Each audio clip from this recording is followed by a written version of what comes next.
नमस्कार, स्वागत है आप सबका। आप झारखंड न्यूज़ देख रहे हैं और मैं आपके साथ सुरेश हूँ। पूरा छत्तीसगढ़ जल रहा है। अगर आप हमारे चैनल को सब्सक्राइब किए हैं तो आपको पता ही होगा। परसों विकलांग पेंशन के बारे में दिखाए थे और कल जो बेरोजगारी भत्ता देने का वादा किए थे भूपेश बघेल, वो नहीं दे रहे हैं, उसका भी दिखाया। आज पूरा छत्तीसगढ़ के जो कर्मचारी हैं वो लोग हड़ताल पर है, मतलब बहुत दिनों से है। लेकिन आज हम लोग कुरूद में पहुँचे हैं और यहाँ के जो कर्मचारी हैं उन लोगों से रूबरू होने का मौका मिला है। तो उन लोगों की क्या क्या मांगे हैं और सरकार इस पर क्या प्रतिक्रिया अपनी दिखा रही है, जानने की कोशिश करेंगे। वीडियो में आप लास्ट तक जरूर बने रहिए। थोड़ा सामने आ जाए।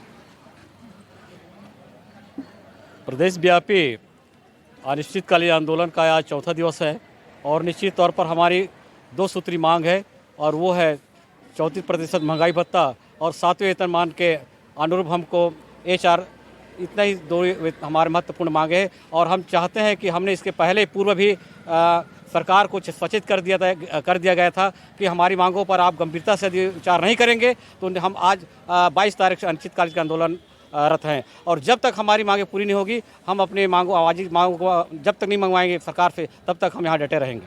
तो सर, मैंने शायद पढ़ा था या सुना था कि छत्तीसगढ़ सरकार ने शायद 6% या कुछ अभी बढ़ाए थे ना, कि छत्तीसगढ़ के अर्थशास्त्र को देखते हुए कि 6% बढ़ाया जाता है। तो इस पर आपके मतलब क्या राय है सर? 6% बढ़ाने का आशा ही नहीं है। हमारा 34% मांग है। हमारा 2019 से हमारा महत्वपूर्ण जो महंगाई भत्ता उन्होंने जो खा गया है वो 12% अभी हम पेंडिंग चल रहे हैं। हमारा आशय इस आंदोलन का आशय 6% नहीं है। हमारा आशय तो हमारा 34% और आने वाले दिनों में 4% फिर बढ़ गई है। अब कुल मिलाकर के 16% हो गया। उसे हमारा उद्देश्य है। 6% से हमारा कोई नहीं मतलब नहीं है। हमको 16% चाहिए। तो इनका भी मांग जायज़ है। महंगाई आप जिस प्रकार से बढ़ा रहे हैं उस प्रकार से महंगाई भत्ता भी बढ़ाए। और कुछ और सर है जिनसे हम लोग जानने की कोशिश करेंगे, तो आप बताइए सर। अभी हम लोग 2 दिवसीय ये अनिश्चितकालीन हड़ताल में यहाँ पे आज चौथे दिवस उपस्थित हैं। सरकार की, छत्तीसगढ़ सरकार की दोहरी नीति है। एक तो IPS अधिकारी है, IAS अधिकारी है, IFS अधिकारी है, साथ साथ विद्युत बोर्ड के अधिकारी हैं। कर्मचारी उनको 34% DA दे रहे हैं और हम लोग जो अन्य 101 संगठन के जो अधिकारी कर्मचारी हैं उनको आप केवल 28% DA दे रहे हैं। अभी 22% मिल रहा है, 6% का और ऑर्डर हुआ। तो इस प्रकार छत्तीसगढ़ सरकार की जो दोहरी नीति है, एक ही राज्य में अलग अलग कर्मचारियों की अलग अलग नीति, इस सब का हम समस्त 101 संगठन विरोध कर रहे हैं। इसलिए आज जो अनिश्चितकालीन धरना में यहाँ पे सब उपस्थित हैं। सरकार आपके मांगों को पूरा करे सर, यह हमारा मतलब सरकार से भी निवेदन है। लेकिन एक मेरा पर्सनल प्रश्न यह है, हॉस्पिटल में लगभग ताला जड़ा हुआ है, स्कूलों में भी कहीं कहीं पर ताला लगा हुआ है, तो मरीज भी परेशान हो रहे हैं। क्योंकि जो गरीब लोग रहते हैं वो ज़्यादातर सरकारी हॉस्पिटलों को ही अपना एक ऑप्शन मानते हैं, क्योंकि उनके पास उतना पैसा नहीं है कि वो बड़े बड़े डॉक्टरों के पास कंसल्टेंसी का फीस और फिर वहाँ के जो मेडिकल चार्ज है उसको वो लोग दे पाए।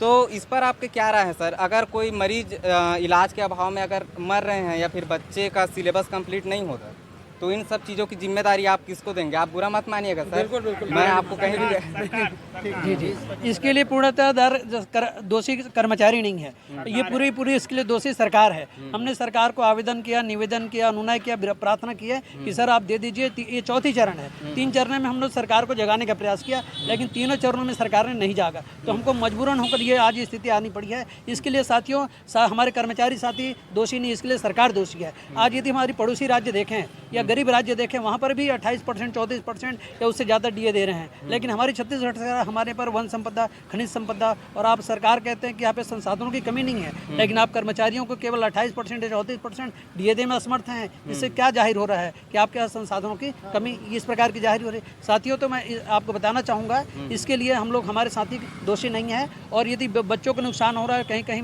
निश्चित रूप से हम मान रहे हैं, इसलिए हमारी उनके साथ सहयोग भी है, उनके साथ सहयोग भी करेंगे। जैसे हॉस्पिटल में इस प्रकार की स्थिति बता रही निर्मित हो रही है, तो उसके लिए हमारे साथी जैसे ही जाएंगे, यदि आज सरकार मान लेते हैं तो हम लोग आज से ही अपने बिल्कुल सेवा को समर्पण करेंगे। और सेवा को अतिरिक्त समय लगाकर, है ना, जहाँ पे हमारी सेवा दी 6 घंटे की सेवा है, तो वहाँ पे 8 घंटे या 10 घंटे सेवा दे करके निश्चित रूप से सबका सहयोग करेंगे। इसके लिए हम सरकार का भी सहयोग चाहते हैं कि हमारी मांगे तत्काल मांग लें। एक प्रश्न और है सर आपसे। सर, आपके क्या राय है सर कि जो अर्थतंत्र गिरा है छत्तीसगढ़ का, तो इसका प्रभाव आप पर ही नहीं पूरा छत्तीसगढ़ के सरकार पर पड़ रहा है, तो इस चीज़ के लिए आप किसको जिम्मेदार मानते हैं?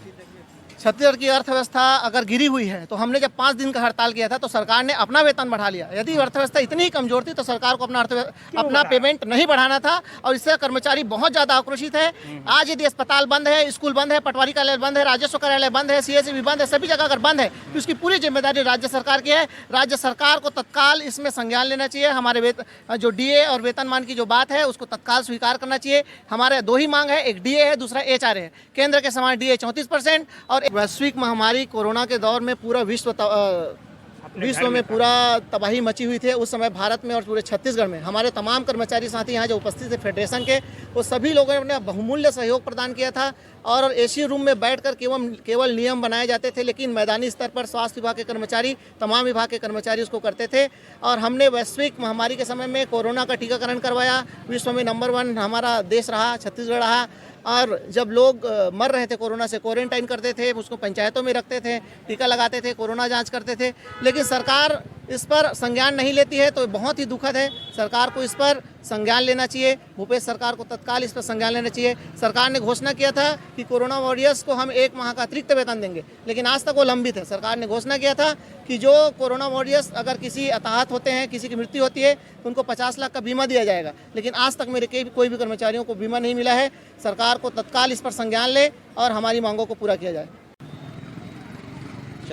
साथियों, मेरा आपसे ये कहना है कि जो IASओं का वेतन बढ़ाया है, भत्ता बढ़ाया है, क्या IAS पूरा छत्तीसगढ़ को चला रहे हैं कि हम मैदानी कर्मचारी, हमारे विभिन्न विभाग के जितने भी कर्मचारी हैं वो चला रहे हैं?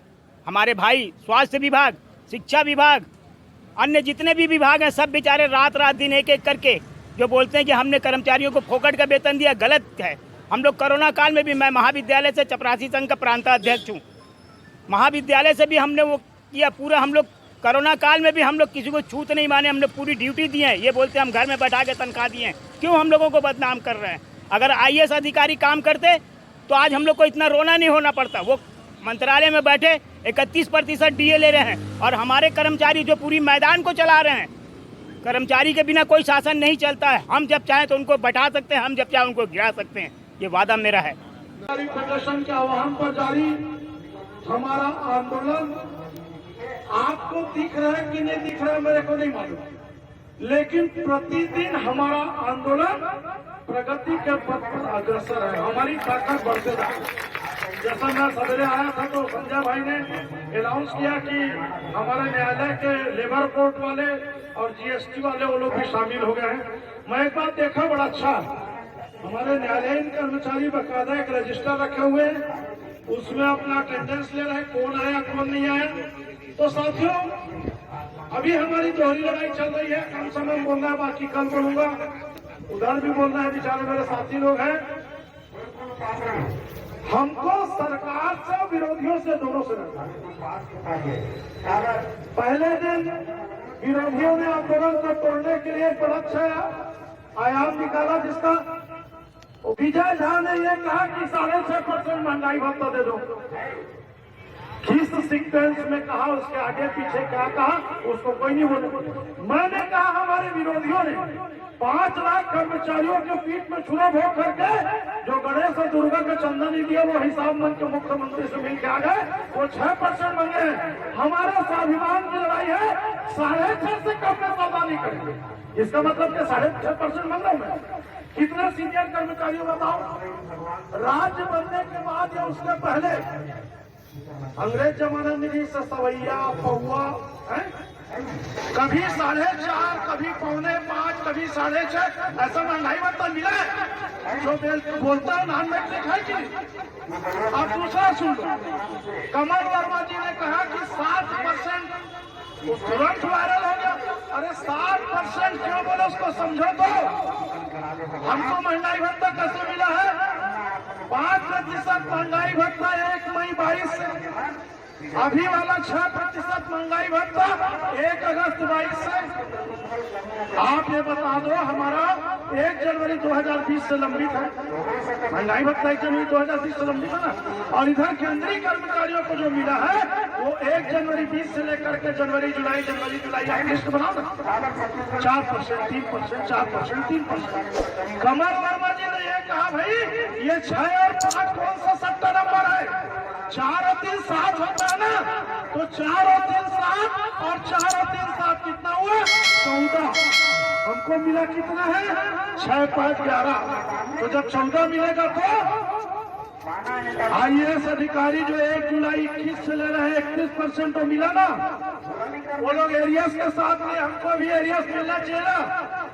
ठीक है, सरकार के पास पैसा नहीं है, पूरा पैसा लगले साला नहीं चाहिए, लेकिन दे किसी से दो। 1 जनवरी 20 मैंने 1 जनवरी 20, 1 जुलाई 20 मैंने 1 जुलाई 20, 1 जनवरी 20 के महंगाई भत्ता को आपने 1 मई 22 को दिया। मैंने इधर परसेंटेज बताया 4-3 वैसी तारीख देखो ना भाई, जनवरी जुलाई मई और अगस्त कहाँ से पैदा हो गया? कृष्ण भगवान का जन्म तारीख है क्या? तो हमको जो 1 जनवरी 20 से मिलना चाहिए उसको आपने 1 मई 22 से दे करके 28 महीने का एरिया खा गए। अब दूसरा किस्त आपको कब मिलना चाहिए था? 1 जुलाई 20 को, उसको कब दिया? 1 अगस्त 22 से, फिर 22 महीने का एरिया खा गए। कितना पैसा होता है समझ रहे हो? तो हमारा कहना, केंद्र के समान तारीख भी, केंद्र के समान परसेंटेज भी, और जो आपको बरकरार है 4.5 पौने 5 और 6 3 12 वाला। इंकलाब जिंदाबाद, इंकलाब जिंदाबाद, हमारी मांगे पूरी करो, हमारी मांगे पूरी करो, हमारी मांगे पूरी करो। भूपेश सरकार होश में आओ, भूपेश सरकार होश में आओ, होश में आके बात करो, होश में आके बात करो, और बात तो तुमको करनी होगी, बात तो तुमको करनी होगी, वेतनमान देना होगा, देना होगा, दिए तुमको देना होगा, देना होगा, देना होगा। बोल साथियों हल्ला बोल, हल्ला बोल, हल्ला बोल, बोल साथियों हल्ला बोल, हल्ला बोल, हल्ला बोल, ताली बजा के हल्ला बोल, हल्ला बोल, हल्ला बोल, ताली बजा के हल्ला बोल, हल्ला बोल, हल्ला बोल, झूम झूम के हल्ला बोल, जोर जोर से हल्ला बोल, हल्ला बोल, हल्ला बोल। हमारी मांगे पूरी करो, पूरी करो, पूरी करो। हमारी एकता जिंदाबाद, जिंदाबाद, जिंदाबाद, हमारी एकता जिंदाबाद, जिंदाबाद, जिंदाबाद, जिंदाबाद, जिंदाबाद, जिंदाबाद।